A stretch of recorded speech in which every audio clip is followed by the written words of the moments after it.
ഗുരുഭ്യോ നമഃ. അജ്ഞാനതിമിരാന്തസ്യ ജ്ഞാനാഞ്ജനശലാകയ തത്പദം ദർശിതം യേന തസ്മൈ ശ്രീ ഗുരവേ നമഃ. ഞാൻ സായിശ്വരാനന്ദ സരസ്വതി സ്വാമി, ആലുവ. കാലടി ശങ്കരാചാര്യ പരമ്പരയിൽ നിന്ന് സന്യാസം സ്വീകരിക്കാൻ ഇടവന്നതിനെക്കുറിച്ച് പറയുന്നതിന് മുമ്പ് ഇപ്പം നമ്മുടെ നാട്ടിൽ നടക്കുന്ന കുംഭമേളയുടെ അല്പം കാര്യം കൂടി പറഞ്ഞുകൊണ്ട് ആരംഭിക്കുകയാണ്.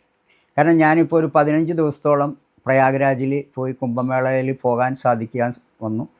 ഏതാണ്ട് 19-ാം തീയതി ഇവിടുന്ന് പോയി ഞാൻ 21-ാം തീയതി 22-ാം തീയതി രാവിലെ മലയാളികളുടെ ഒരു ഋഷികേശ് സ്വാമി ആത്മബോധ ഫൗണ്ടേഷൻ്റെ ഒരു ആശ്രമത്തിന് ആദ്യമായിട്ട് അവിടെ ഒരു സ്ഥലം അനുവദിച്ചിട്ടുണ്ടായിരുന്നു. ഈ ഗുരുവായൂരായ ശ്രീ മണികണ്ഠാനന്ദ സ്വാമി അദ്ദേഹം വന്നിട്ടുണ്ടായിരുന്നു. അദ്ദേഹത്തിനെയും ഞാൻ ഒരു ശുചിത്വ ശാന്തിയും കൂടെ ആണ് പോയത്. അവിടെ ചെന്നപ്പോൾ അത്യാവശ്യം ഭക്തന്മാർ ഒരു 4-5 പേരേ ഉള്ളൂ. പിന്നെ അവിടെ ഷെഡുകളൊക്കെ കെട്ടാൻ ഒന്ന് സഹായിച്ച് ഏതാണ്ട് 4 ഷെഡ് കെട്ടി 48 പേർക്കുള്ള ബെഡും കിടക്കകളും എല്ലാം സ്ഥാപിച്ച് ശിവലിംഗം, നന്ദീശ്വരനെ നമ്മുടെ പ്രഭാകരാനന്ദ ഗുരുനാഥൻ വന്ന് കൊടിമര ഉയർത്തി ധൃതിക്ക് പോയി. പിറ്റേ ചൊവ്വാഴ്ച ഭദ്രകാളിയെ പ്രതിഷ്ഠിക്കുന്ന സമയമൊക്കെ നിശ്ചയിച്ച് ഭദ്രകാളി പ്രതിഷ്ഠിക്കുമ്പോൾ കൊടുങ്ങല്ലൂരിൽ നിന്നൊരു ഭദ്രകാളി ഉപാസകൻ അവിടെ എത്തുകയും അതിൻ്റെ പ്രധാന പൂജാരിയായിട്ട് അവിടെ ഇരുത്തുകയും ചെയ്തു. പിന്നെ ഒരു അജി എന്ന് പറഞ്ഞ ഒരു പാലക്കാടുകാരൻ പയ്യൻ വന്നു. അദ്ദേഹവും പൂജയിൽ പങ്കെടുക്കാൻ സാധിച്ചു. അങ്ങനെ ഓരോരുത്തർക്കും അവിടെ സൗകര്യങ്ങൾ, അത്യാവശ്യം ബാത്റൂം സൗകര്യം. ഇന്നും നിങ്ങൾ ആർക്കെങ്കിലും കുംഭമേളയിൽ പങ്കെടുക്കാൻ പോകണമെങ്കിൽ സെക്ടർ 10 ചെന്ന് മണികണ്ഠസ്വാമിയുടെ നമ്പറിൽ പോയി വിളിച്ച് അദ്ദേഹത്തെ കണ്ടാൽ അദ്ദേഹം നിങ്ങൾക്ക് താമസ സൗകര്യങ്ങളൊക്കെ തരും, ഭക്ഷണവും തരും. അത്യാവശ്യം കമ്പിളി ഉൾപ്പെടെ എല്ലാ ഡ്രസ്സുകളും ബ്ലാങ്കറ്റുകളൊക്കെ സെറ്റപ്പ് ചെയ്തിട്ടുണ്ട്. ഒരു ഷെഡ് മാത്രമേ സർക്കാരിൻ്റെ കിട്ടിയുള്ളൂ. അതിന് 2000 രൂപ പണിക്കൂലിയും കൊടുത്തു. ബാക്കിയെല്ലാം സ്വയം ഭക്തന്മാർ കെട്ടിയുണ്ടാക്കിയതാണ്. കാരണം ആത്മബോധ ഫൗണ്ടേഷന് അത്ര വലിയ സാമ്പത്തികമൊന്നുമില്ല. ലക്ഷങ്ങൾ ചിലവാക്കിയാണ് ആ സംഘം നടക്കണം. അപ്പം ഞാനിപ്പോൾ പറയുന്നവരോട്, നിങ്ങൾ അവിടെ ചെന്ന് താമസിച്ച് നിങ്ങളുടെ ഏതാവധി ഒരു ദക്ഷിണ കൊടുത്തിട്ട് വരിക, അതിന് കൂലിയായിട്ടോ ഒന്നും വേണ്ട. പക്ഷെ അങ്ങനെ ഞാൻ അവിടെ താമസിച്ച് 4-ാം ദിവസം രുദ്രഹോമം കഴിഞ്ഞപ്പോഴേക്കും ഗുരുനാഥൻ വിളിക്കുകയാണ്. അവിടെ ഇരുന്ന് പൂജിക്കാനല്ല വന്നത്, ഗംഗാസഭയുടെ മീറ്റിംഗ് നടക്കുന്നുണ്ട്, നിങ്ങൾ കാലടിയെ പ്രതികരിച്ച വൈസ് പ്രസിഡൻ്റാണ്, എത്രയും ഇവിടെ എത്തണമെന്ന് പറഞ്ഞു. പിന്നെ ഗംഗാസഭയുടെ മീറ്റിങ്ങിൽ ചെന്ന് ഭഗവാന്റെ അനുഗ്രഹം കൊണ്ട് ഭാരതത്തിൽ വന്ന മഹാപണ്ഡിതന്മാരുടെ കൂട്ടത്തിൽ ഇരിക്കാനും നമുക്ക് സ്വീകരിക്കാനും മാലകളും ഏതാണ്ട് ദക്ഷിണകളും എല്ലാം നല്ല ഉച്ചയപ്പം ഭക്ഷണമൊക്കെ തന്ന് വളരെ സന്തോഷകരമായിട്ട് ഭാരതത്തിൻ്റെ സനാതനധർമ്മ പുനഃസ്ഥാപനത്തെക്കുറിച്ച്, ഇന്ന് ഭാരതത്തെ നശിപ്പിച്ച പണ്ഡിറ്റ് ജവഹർലാൽ നെഹ്റു മുതലുള്ള ആളുകൾ ഭാരതത്തിൻ്റെ ചരിത്രത്തെ ആകെ നാശത്തിലേക്ക് കൊണ്ടുപോയ കാലഘട്ടത്തിൽ നിന്നും മോദി എന്ന ആ യുഗപുരുഷൻ ഇന്ന് ഭാരതത്തെ രക്ഷിച്ചുകൊണ്ടിരിക്കുന്നതിനെക്കുറിച്ചും സനാതനധർമ്മം എങ്ങനെ പുനഃസ്ഥാപിക്കാവുന്നതിനെക്കുറിച്ചും വളരെ വിശകലനമായ ചർച്ചകൾ നടക്കുകയും ആ ചർച്ചകളിലൂടെ നമ്മളിപ്പോൾ കാര്യങ്ങൾ മുന്നോട്ട് പോവുകയും ചെയ്തുകൊണ്ടിരിക്കുകയാണ്. അപ്പോൾ പലരും നശിപ്പിക്കപ്പെട്ട പല ക്ഷേത്രങ്ങളും പുനരുദ്ധരിക്കാനും അതിലൂടെ സനാതനധർമ്മം പുനഃസ്ഥാപിക്കാൻ, ക്ഷേത്രദർശനം മാത്രമല്ല സനാതനധർമ്മം, ഞാനതിൻ്റെ ഒരു എക്സാമ്പിൾ പറഞ്ഞു എന്ന് മാത്രം. കാരണം നമ്മൾ ഇന്ന് നേരിടുന്ന മഹാവിപത്ത് ജാതീയമായ വർഗീയതയും ഭീകരതയും. ഇത് എൻ്റെ ചെറുപ്പത്തിലെ റഫീഖും മുഹമ്മദും എല്ലാം കൂട്ടുകാരായിരുന്നു. കാരണം നല്ല മുസ്ലിം സഹോദരങ്ങളുണ്ട്, അവരാരെയും കുറ്റം പറയുന്നതല്ല. പക്ഷേ ഭീകരമായ പ്രവർത്തനങ്ങളിലൂടെ കേരളത്തെ അധപ്പതിപ്പിച്ചുകൊണ്ട് രാഷ്ട്രീയക്കാരോ എന്തോ ഇവിടെ ഒരു ഭീകരവാദം വളർന്നുകൊണ്ടിരിക്കുകയാണ്. ഇതിനെ എങ്ങനെ അവസാനിക്കാൻ പോകണം എന്നുള്ളത് ഈശ്വരന്മാർ നിശ്ചയിച്ചിട്ടുണ്ട്.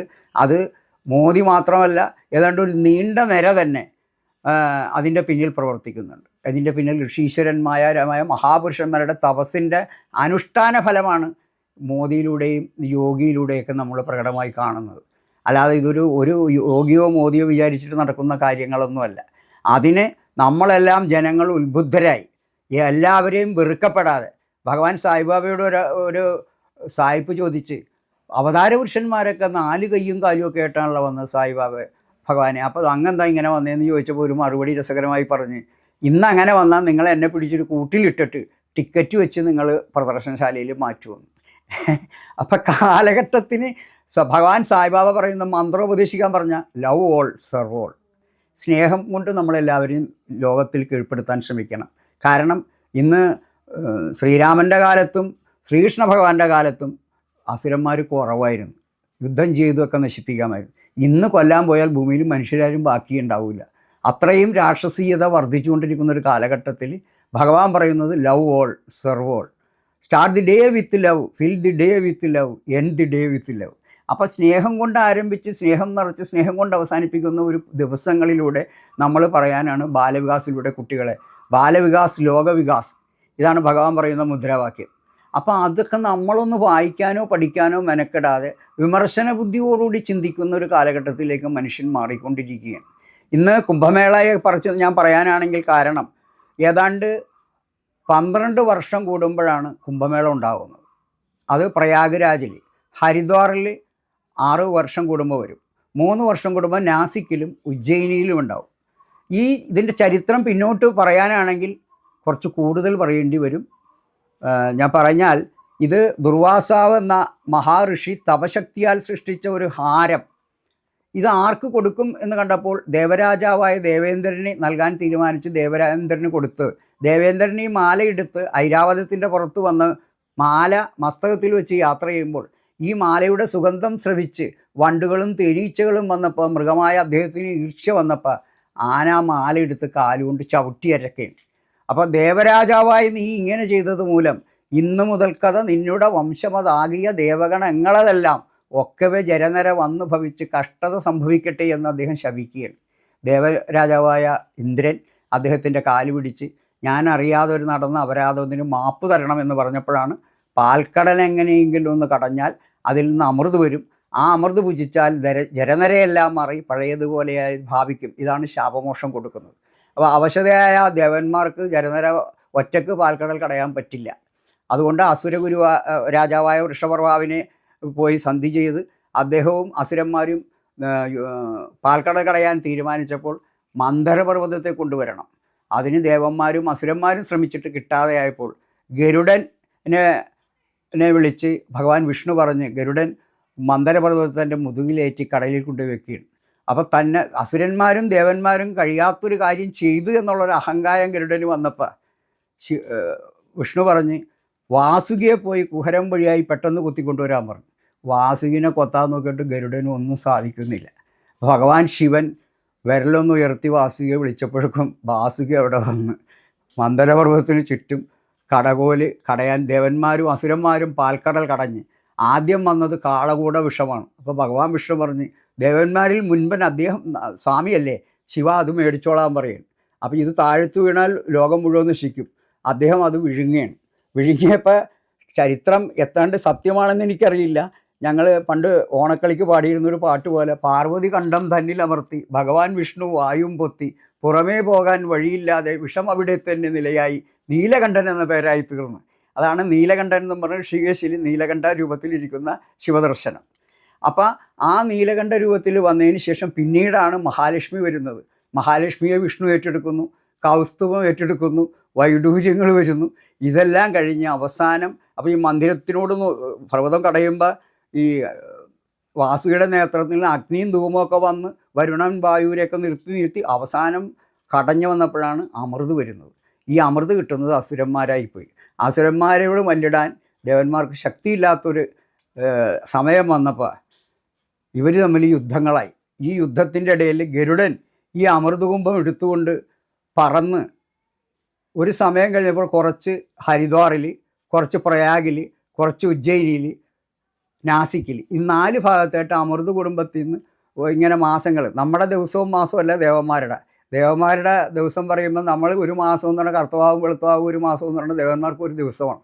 അപ്പോൾ ആ സൂര്യചന്ദ്രന്മാരുടെ ഒരു സ്ഥാനം ജ്യോതിഷത്തിന് ഇതിന് പ്രാധാന്യമുണ്ട് അവിടുത്തെ കുംഭമേളക്ക്. ആ സൂര്യചന്ദ്രന്മാരുടെ ഗ്രഹനില അനുസരിച്ച് 12 വർഷം കൂടുമ്പോൾ ഈ കുംഭമേള നടക്കുന്നുണ്ട്. അത് മഹാകുംഭമേള 144 വർഷം കൂടുമ്പോൾ നടക്കുന്നതാണ് ഇന്നിപ്പോൾ പ്രയാഗരാജിൽ നടക്കുന്നത്. ഇന്ന് ജീവിച്ചിരിക്കുന്ന ഒരു മനുഷ്യർക്കും അടുത്ത മഹാകുംഭമേള കാണാൻ ആരും ഉണ്ടാവില്ല എന്നുള്ള സത്യമാണ് നമ്മൾ മനസ്സിലാക്കേണ്ടത്. ഈ ഒരു സന്ദർഭം ഇനി ഫെബ്രുവരി 26 ശിവരാത്രിയോടുകൂടി പ്രധാന ചടങ്ങുകൾ കഴിയും. ഇപ്പോൾ മൗനി അമാവാസിക്ക് കുറച്ച് ആളുകൾ പോകാനിട വന്നത് ജനങ്ങളുടെ ജനബാഹുല്യം കൊണ്ട് എനിക്ക് ആദ്യം കുളിക്കണം എന്നുള്ള ആ തള്ളലിലുണ്ടായ മറിഞ്ഞു വീണുള്ള ആളുകളുടെ ചവിട്ടേറ്റ് മരിച്ചതാണ് എന്നാണ് എൻ്റെ അറിവ്. ഇനി അന്വേഷണം നടക്കുന്നുണ്ട്. എന്തായാലും അതല്ലാതെ ഒരു ഭീകരാക്രമണം അവിടെ ഇല്ല.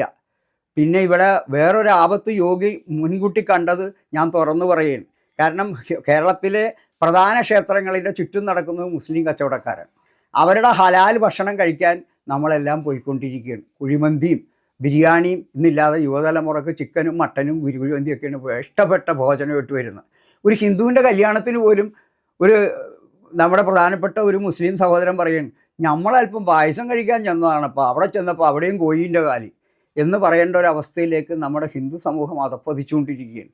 ഇതിൽ നിന്നും മാറ്റം വരാൻ യോഗി കാണിച്ച ഒറ്റ കൂർമ്മ ബുദ്ധിയാണ്. ഒരു മുസ്ലിം കച്ചവടക്കാരെയും ഈ സ്ഥലത്തിൽ അനുവദിക്കില്ല. അപ്പോൾ അവർ ചോദിച്ചപ്പോൾ പറഞ്ഞു, നിങ്ങളുടെ മക്കയിൽ എന്തുകൊണ്ട് ഒരു ഹിന്ദുവിന് കച്ചവടത്തിന് അനുവദിക്കുന്നില്ല? അപ്പോൾ അവരുടെ ഭാഗത്ത് പാടില്ലെങ്കിൽ നമുക്കും പാടില്ല. നിങ്ങളവിടെ ഹിന്ദുക്കൾക്ക് പ്രവേശനം ഉണ്ടെങ്കിൽ ഇവിടെയും ഞങ്ങൾ മുസ്ലിങ്ങൾക്ക് പ്രവേശനം തരാം. അപ്പോൾ അതോടുകൂടി അവരുടെ വായടച്ചപ്പോഴാണ് വഖഫ് എന്നുള്ള കൊണ്ടുവന്നത്. അത് മോദിക്ക് അനുകൂലമായി കിട്ടി. സർക്കാരിനെ എല്ലാ മേഖലകളിലേക്ക് അറിയിച്ച് വഖഫ് ഭൂമി എത്രയുണ്ടോ അതെല്ലാം അളന്ന് രേഖപ്പെടുത്താൻ പറഞ്ഞു. അളന്ന് വന്നപ്പോഴാണ് പലതും വഖഫിലില്ലാത്ത കെട്ടിടങ്ങൾ പലതും ഇപ്പോൾ ബുൾഡോസർ വെച്ച് നിരത്തിക്കൊണ്ടിരിക്കുകയാണ്. യോഗിയെപ്പോലെ ഒരു 4 യോഗിമാർ ഇവിടെ ഭാരതത്തിൽ വന്നാൽ, ഞാനിങ്ങനെ അടിച്ചമർത്തണമെന്നല്ല, ഈ ഭീകരന്മാരുടെ പ്രവൃത്തികളെല്ലാം നിന്ന് ശാന്തിയും സമാധാനവും കിട്ടും. നമുക്കിവിടെ മുസ്ലിമിനും ക്രിസ്ത്യാനിയും എല്ലാം സഹോദരങ്ങളെ പോലെ ജീവിക്കാൻ സാധിക്കുമെന്നുള്ള സത്യം തിരിച്ചറിയാൻ നമ്മുടെ കേരളത്തിലെ പല ഹിന്ദു സഹോദരങ്ങൾക്കും ഇതുവരെ സാധിക്കുന്നില്ല. ഇൻകുലാബ് സിന്ദാബാദാണ് ജീവിതം എന്ന് പറഞ്ഞ് തുടങ്ങി ഇന്ന് ഇൻകുലാബിൻ്റെ മക്കളെ ഏതാണ്ട് പോയി, ഭാരതത്തെ നശിപ്പിക്കുന്ന കോൺഗ്രസും ഏതാണ്ട് നാശത്തിലേക്ക് പോയിക്കൊണ്ടിരിക്കുകയാണ്. ഇപ്പോൾ ഇതിൽ നിന്നും മാറ്റം വരാൻ ഇപ്പോൾ അടുത്ത മന്ത്രിസഭയിലും എൻ്റെ കണക്കൂട്ടലിൽ BJP ഒന്നും കയറി വരാൻ പോകുന്നില്ല. ഒരു കൂട്ടു മന്ത്രിസഭ വരും, 5 കൊല്ലം തികണേക്കുമ്പോൾ അത് തകർന്നു പോകും. അത് കഴിഞ്ഞൊരു മത്സരം വരുമ്പോഴേ ഇവിടെ BJP ഭരണം കേരളത്തിലുണ്ടാവുകയുള്ളൂ.